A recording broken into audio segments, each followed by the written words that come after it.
શહેરમાં આવેલ ફતેપુરા 3 રસ્તા પાસે આજે સવારે 6 વાગ્યાથી સતત પીવાના પાણીનું લીકેજની ઘટના જોવા મળી હતી. હજારો ગેલન પાણીનો વેડફાટ જોવા મળ્યો હતો.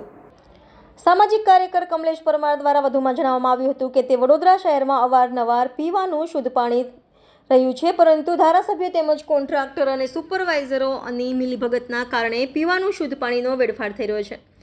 ત્યારે વડોદરા શહેરમાં અનેક કોન્ટ્રાક્ટરો આડેધડ ખોદકામ કરી રહ્યા છે. ત્યારે વડોદરા શહેરનું નામ વડોદરા નગરી પડી ગયું. એટલે ખાસ કરીને વડોદરા શહેરમાં મ્યુનિસિપલ કમિશનર સાહેબ, ચેરમેન સાહેબ આવા તમામ બે જવાબદારોને સૂચના આપવી જોઈએ તેવી ખાસ માંગણી કરી હતી અને પીવાનું શુદ્ધ પાણી છે તેને તાત્કાલિક ધોરણે સમારકામ કરવામાં આવે તેવી માંગ કરવામાં આવી. Reporter Rahul Rajput, van news, Vadodara. શહેરમાં આવેલ ફતેપુરા 3 રસ્તા પાસે આજે જે કહેવાય છે કે હજારો ગેલન પાણી, પીવાનું પાણી જે વેડફાટ રહ્યું હતું.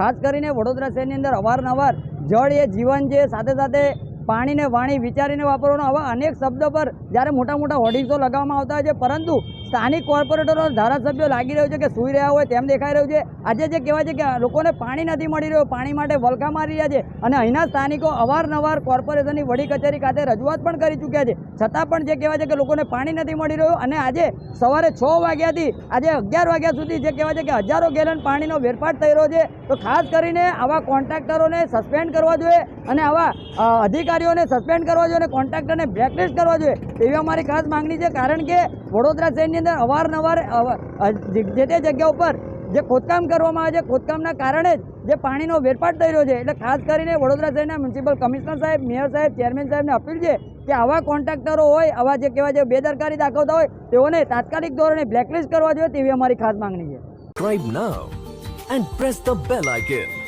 Never miss an update.